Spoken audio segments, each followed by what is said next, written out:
So welcome everyone to Game Talk. I'm your host, Matt Harmon, and I'd like to share with you some special 2014 lists by Nintendo Okie. If you're not familiar,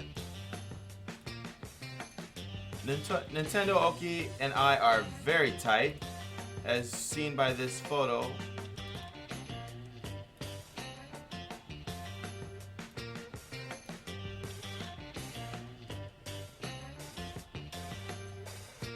That's him on the left. This was the panel from Wizard World just a couple months back.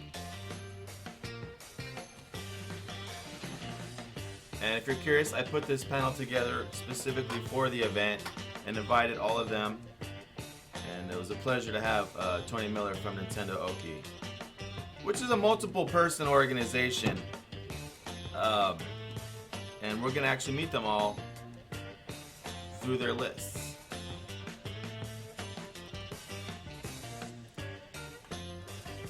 So they basically have a web page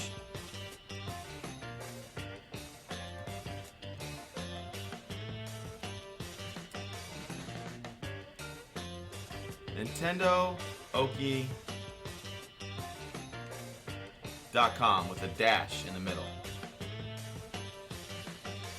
And they made a lot of 2014 lists. 2014 year in review, Mika's Games of the Year, 2014 year in review, Bullet Witch present the worst game of the year, 2014 year in review, predictions for 2015, 2014 year in review, your worst game decision, 2014 year in review, Ethan's awesome games of the year, 2014 year in review, best story, 2014 year in review, Shelby's games of the year, 2014 year in review, future games we're excited about, 2014 year in review, biggest surprise, 2014 year in review, best things outside of games, 2014 year in review, biggest disappointment, 2014 year in review, Shannon's games of the year, 2014 year in review, Tony's games of the year, 2014 year in review, the past games we want to play, 2014 year in review, best moment in a game, 2014 year in review, worst game industry decision, 2014 year in review, best music, 2014 year in review, Gaz's game of the year, 2014 year in review, best developer, 2014 year in review, best character, 2014 year in review, Will's games of the year. And I'm not sure, I don't believe I'm going to be able to go through them all. Maybe I can. I don't know if this is going to take a whole year to review their years to review. I thought what I'd do for a start to make it easy on me, I'm going to just start with the oldest, not, the first one, which was December 21st, just a couple days before Christmas. Let's take a look.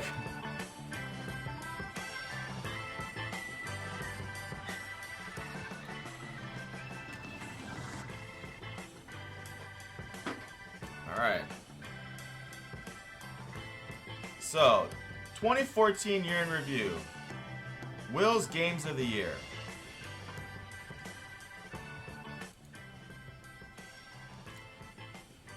Number 10.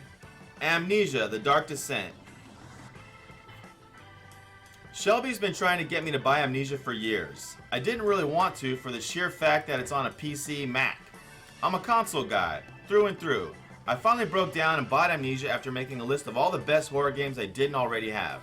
Amnesia is okay, but I just didn't like it that much.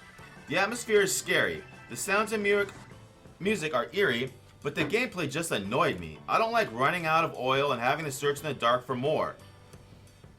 I guess this is supposed to make it scarier, but it just seemed to make me angry. Josh Beebe and I played it for a while, but we never got around to beating it. I was just disappointed because some people consider it to be the single scariest game there is. I also hate when I get stuck in games as I did in this one. I don't mind puzzles, but I do mind tasks that take forever to complete just because you don't have a clue what to do. That's why I like new Zelda better than old Zelda, because I can actually play this stinking game without getting lost. I don't want my video games to feel like chores. Anyway, that being said, Amnesia did make my top 10, but only because it was funny watching Josh dodge the invisible monster. Not that scary though. Okay? Number 9, Carrier.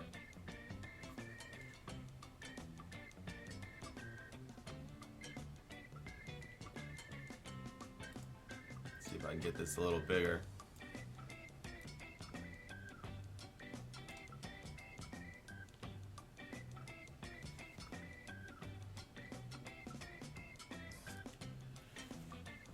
Number 9, Carrier. This year I decided to add to my Sega Dreamcast collection. I went to each vintage stock in Tulsa and bought as many Dreamcast games as I could.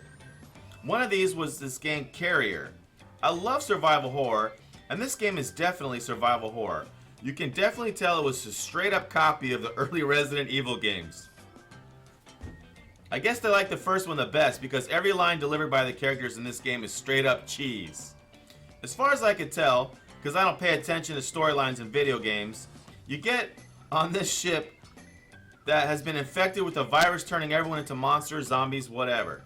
You just walk around shooting baddies, solving puzzles, and meeting the most ludicrous characters ever put in a game. We were laughing at everything they said. If you like bad survival horror games, which I enjoy immensely, get Carrier.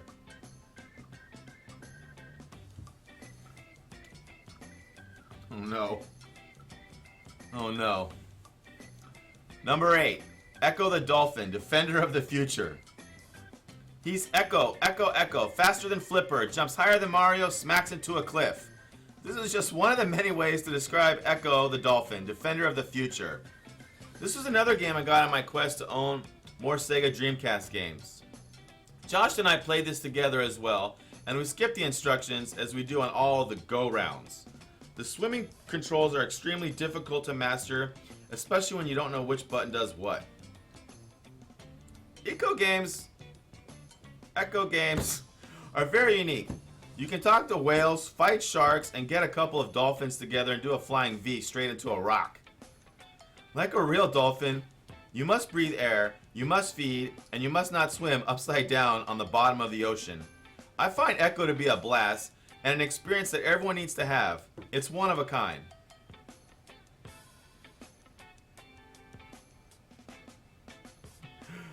I was working at Tahoe Software after I had developed some Barbie games, and I remember one of the designers on the team proposed to me to make a game called Echo Warrior.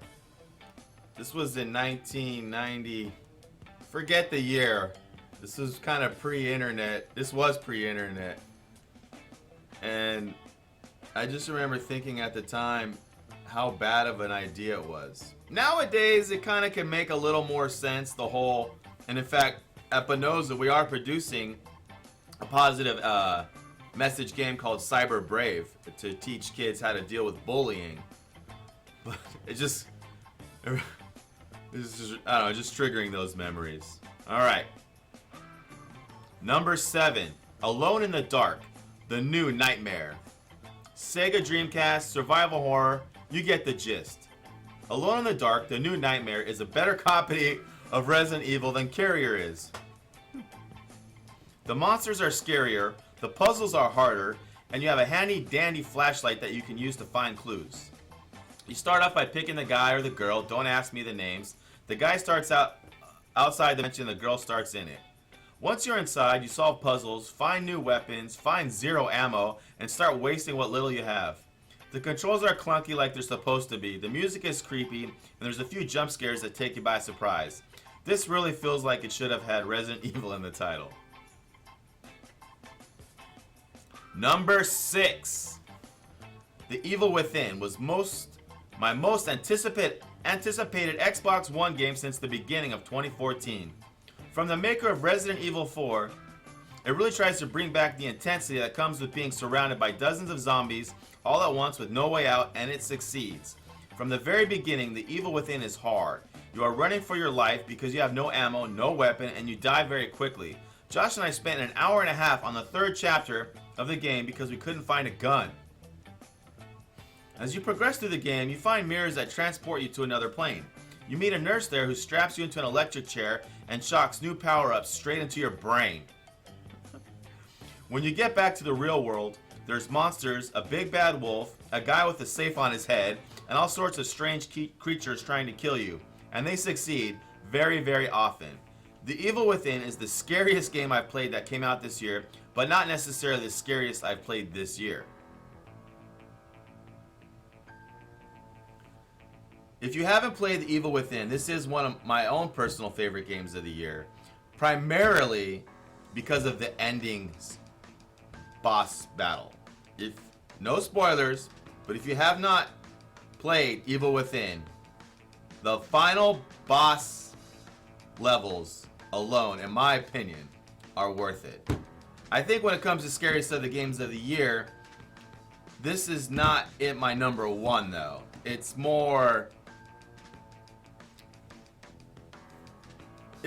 kind of more survival horror than it is spooky. Sorry for my commentary, let's continue.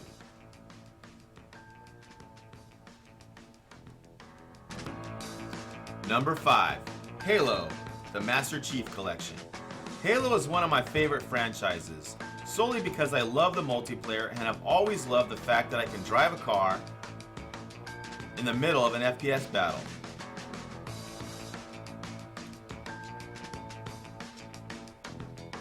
Stratus16 says, is this guy on crack? The Evil Within was one of the worst and most boring games I have ever played. Crusher backs it up. Welcome everyone.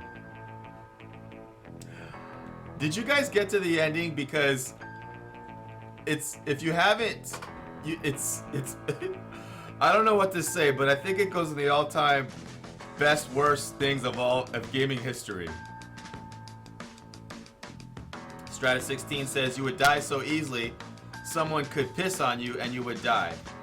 I don't know how far you got after let's say a halfway. Believe it or not, you have enough ammunition. Not to mention the black bars.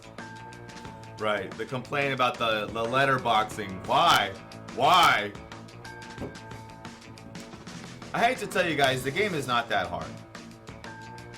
But if you don't play stealth games on hard regularly, like if you don't set Last of Us to hard, you don't set Splinter Cell to hard, you don't play, you know, on Skyrim you're a wizard and you're not a thief, just kind of throwing that in there, then this game, you know, you might not be, I'm not trying to say you're not an awesome gamer, I'm just pointing out, like, myself who plays Metal Gear on hard and enjoys every moment of it and wants to do stealth kills and doesn't even want to shoot anybody, you know, it had that vibe. Miss Stratus was like, I was so bored, I fell asleep after 45 minutes. I'd give it another chance. It actually loosens up. And then the final boss battle is... No spoiler, but that's all I can say. You've never seen a final boss battle until you played Evil Within, in my opinion. Well, it's one of the most unforgettable moments in gaming history, I think. Crusher's like, it's more cinematic. You know, is what they would say to justify letterboxing. If I wanted that, I'd get a bloody movie. I didn't Google why the developers did that. Fortunately, the TV that I game on is large enough that it wasn't a big factor for me. Not saying I have a huge, it's like a 46 whatever. It's not even mine actually, it's actually my girlfriend's. Who was a gift from her parents, so. But it makes it like bearable. I'm glad you guys at least played it. Kudos. Hey, you guys gave it a shot. Let's continue on. You might be able to agree on his number 5. Again, number 5, Halo, the Master Chief Collection. Halo is one of my favorite franchises, solely because I love the multiplayer and have always loved the fact that I can drive a car in the middle of an FPS battle. Capture the Flag rocks With Halo 3 came Forge mode, which added a completely new and refreshing layer to the game. I love making racing maps and trying to come up with things no one has ever thought of. Halo, the Master Chief Collection, has everything that was great about the main games in the franchise and puts them together in a single game. Josh and I have been playing Halo Combat Evolved, and Shelby and I have been playing Halo 2. The graphics have been updated, making these games look brand new. Depending on which Halo game you like best, you can switch your control scheme to match that game and use to play any of the four. You can also switch between the old graphics of Halo and Halo 2 on the fly, which I found amusing doing without Shelby suspecting. I'm familiar with that. I cannot wait to recreate every one of my Halo Forge maps all in one game. It will be epic.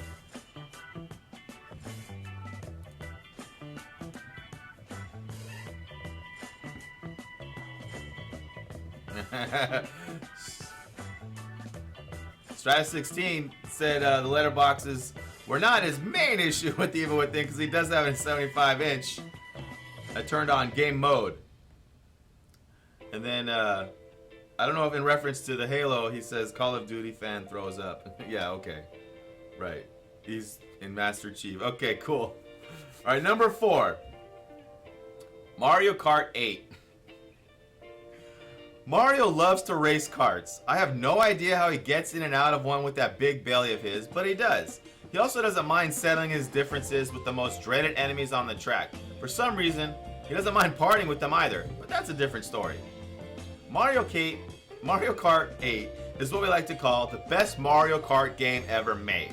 It has tracks, and boy does it have tracks. If you get the downloadable content, you're looking at a whopping 48 different tracks to race on. And who knows if that's going to be all of them. You can also now race as Link from the Legend of Zelda franchise, just in case you didn't know. You can race karts, cars, motorcycles, horseshoes, and balloons. Yeah. You can race upside down, underwater, and you can hit Yoshi with as many red shells as possible. Take that, you annoying lizard.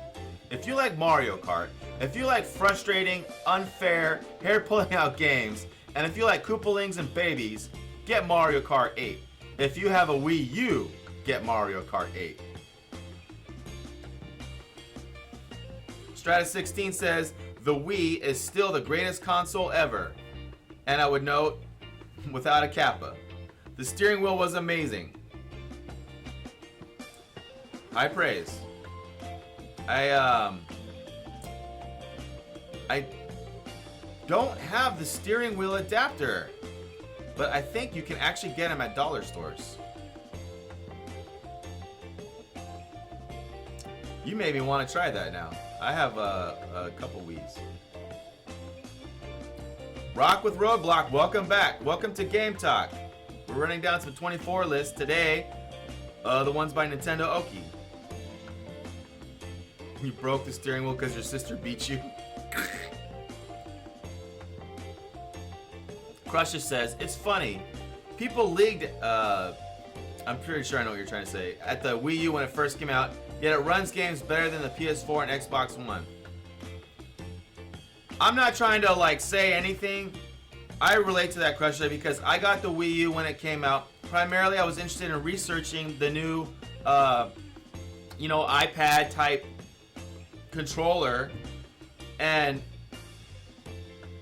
I fell in love with it. I got Zombie U from day one. I got it early that Christmas, and Zombie U was like my game of the year for that year. It was so much fun to use the pad for inventory instead of going up, down, select, on the pause menu.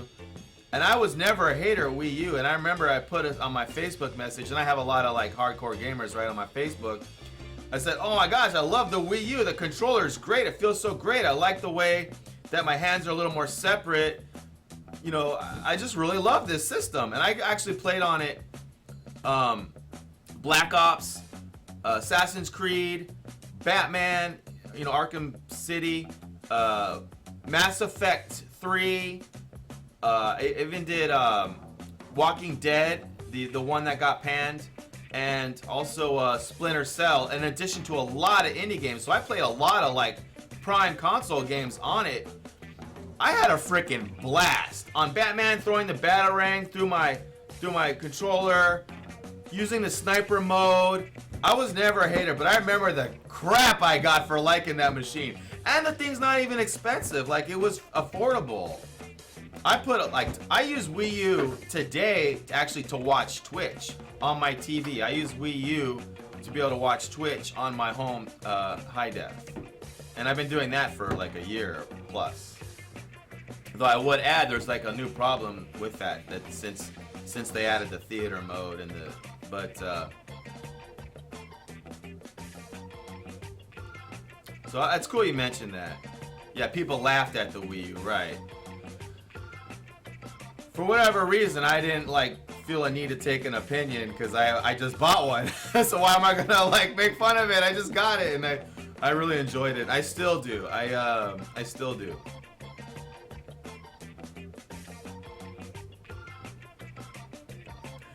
Your sister is not good at every game, but is great at Mario Kart. Welcome back, Dev Diva. She says, at first I thought the controller would be hard to use, but I was really surprised by how good it is. Yeah, I'm in the same boat. It's great feedback. To continue with Nintendo Okie's, this is actually Will's Games of the Year. They have about 20 different top 10 lists for 2014. To finish Will's list, number 3, Silent Hill 2. At this point, it was obvious in the beginning, but clearly his top 10 lists are the games that he played that year, not the games that came out that year, which I can have, and since they're kind of like a retro gaming type outfit, I guess it makes sense. Stratus 16 chimes in, Xbone is the worst console of the year. Titanfall was the most overhyped game of the year. Wasn't there also a console though that came out on Kickstarter? Would you say the Wii is worse? I'm sorry, better than the Xbone? But that didn't come out this year, right? That came out last year. There was actually another Kickstarted console. It's slipping my mind right now. We could Google it, but I think that one maybe. I mean, you got to be a pretty serious Xbone hater to like. Come on, to like the Steam controller. Woo woo. That's not off topic.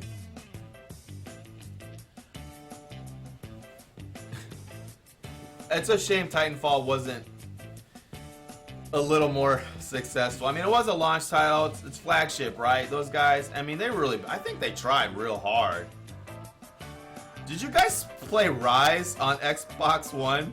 The launch title Rise? Actually, Titanfall wasn't launched, right? It just came right out after. I actually liked watching people play Rise, but I would never want to buy that game. It had a cool story. The Razer gaming console.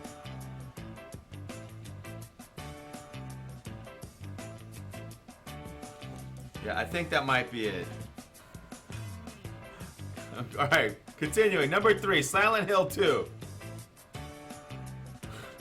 I didn't know what to expect when I bought Silent Hill 2. It was supposed to be scarier than any Resident Evil game, but I was skeptical. I love the Resident Evil remake, which I've beaten countless times. Nothing else could compare in my mind. I didn't really want Silent Hill 2 to be good, but I gave it a chance. I cannot just stick to my Resident Evil franchise, especially when it has been going downhill as of late. Silent Hill 2 is good. It is a really good example of the very best of survival horror. It has puzzles, it has monsters, it has awesome boss fights, eerie music, a strange atmosphere, and is at the same time extremely unique. You are searching for your wife, whom you know is dead, but have received a letter that makes you think otherwise. You come to the town of Silent Hill and search for her, and the whole stinking town is against you. You must make your way through 4 different mansions, fighting and solving your way through each while gathering keys and ammo. Bosses like the Pyramid Head, flying corpses in the hospital, and freaky door dudes are some of the strangest monsters I've seen in any game. What Silent Hill does better than any other horror game is that it's so strange, it makes you feel uneasy. The dialogue is weird and vague. The town is foggy, and you can't see anything until it gets right on top of you. At one time, you get into a boat and go off into nothingness, which makes it seem like you're not moving at all, but eventually you arrive at your destination. The biggest reason to play this game is just to experience the uneasiness of all. I love that sensation. Alright, it's unanimous. Silent Hill, I'm not trying to comment on everyone's top 10 list as I read it, but I can't help myself. Silent Hill 2 is one of my favorite games of all time. So, kudos to him for bringing that up. Did you guys beat it? Did you guys beat it and then even play the little extra mission?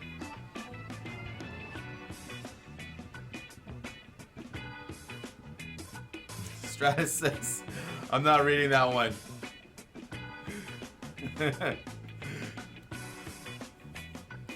Yeah, the new Silent Hill, I'm buying it. The Silent Hill 2, well, though, what he may not know, this reviewer, and what maybe you guys do or don't know, it had a couple firsts in it. That fog layer that they did on the PlayStation 2 was actually like a little bit of technical wizardry. It was like the first game to have that close, thick of a fog.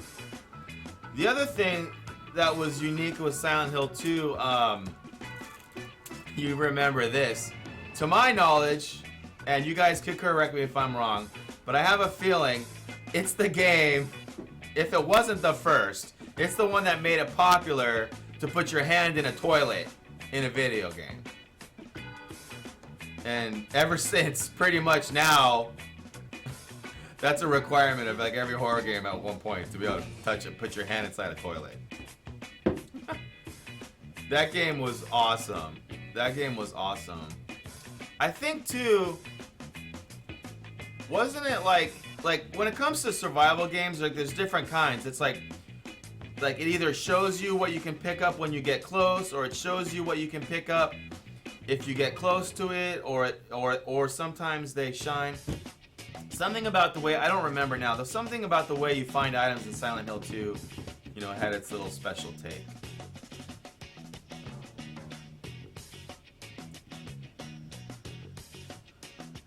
Nothing is scarier than unsanitary toilets. Silent Hill 2, by the way, the title song, this might sound obsessive compulsive. The title song in Silent Hill 2 is so good. I let it loop for hours on end, multiple days. I know that song by heart. And other streamers, they like have it in their playlists, and I'll always recognize the Silent Hill 2 theme song. Of all gaming music, except probably for Mario Brothers, of course, it's the song I know the most. It's really freaking good. I think they also didn't mention how good the CG was in Silent Hill 2, like the story. Like, you'd meet a character, and for the first time, like, the character would talk to you, and it's just CG, and they freak you out. It's really well done. And if you actually look at it, you know how, like, the Ring movie, and I can't, you know, water in the walls, I can't remember them all, but, like, how this game kind of, like, showed us a glimpse into the future, how Japanese horror making was, like, going on fire. Because in Japanese horror, they're willing to take on topics and do gore that American production companies aren't comfortable with or don't want to do. Like, Japanese horror will talk about, I'm just going to go through a list, I'm not thinking of any movie in particular, but, you know, incest, rape, you know, whether it's cannibalism, or they're willing to go to, like, farther fringe topics, you know, teenage suicide, mass suicide, and then they're also want to add this level of gore more based actually on the pain, and so that was brewing, and I think that's kind of why Silent Hill was such a success, is that the Japanese horror is top notch.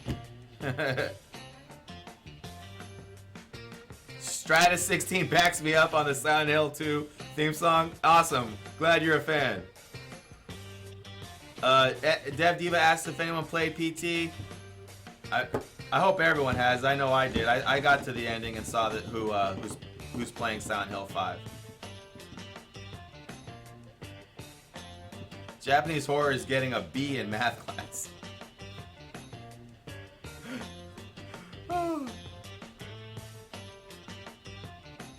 Okay. Here we go. Number 2. Did you guys do these ones? Number 2. NES Remix 1 and 2.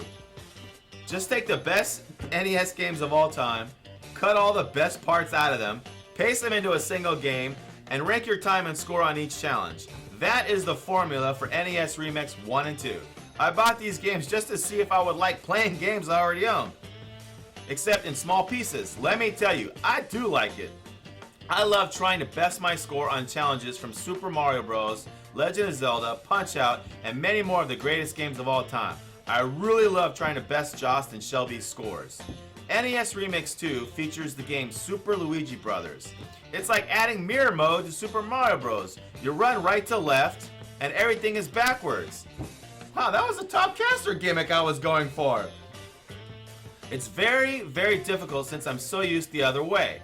I think both NES Remix 1 and 2 have gotten more play than any other games in my house this year, except for my number 1. NES is the greatest system of all time, and these games show why. NES is the greatest system of all time, and these games show why. I remember, I think this came out like early on in the year too, right? Like it came out like in January or February. So that could also be another reason why it got so much play. And it came out early in the year.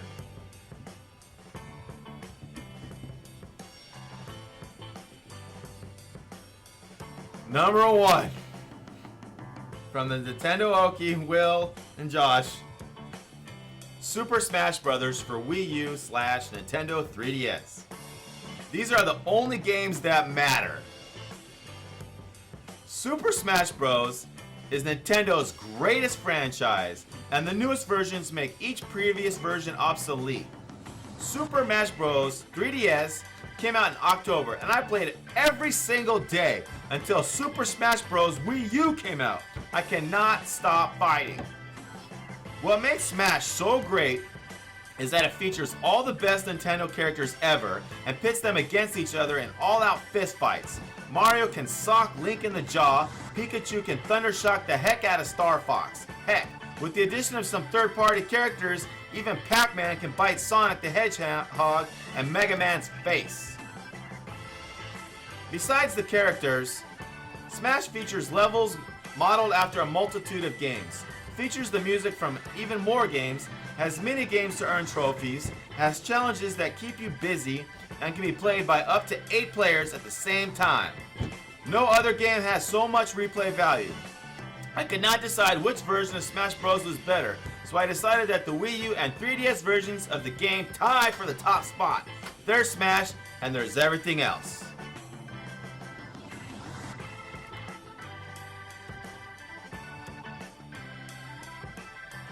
Hedgehog. Well, there you have it. Nintendo Okie's 2014 year in review, Will's Game of the Year. I would again mention their site is nintendo-okie.com. They have like 2014 year in review. This was the first one. Most likely I will not be getting through them all by the new year. But I did like the read, I did like the games, and I hope you did too. Thank you for listening and watching.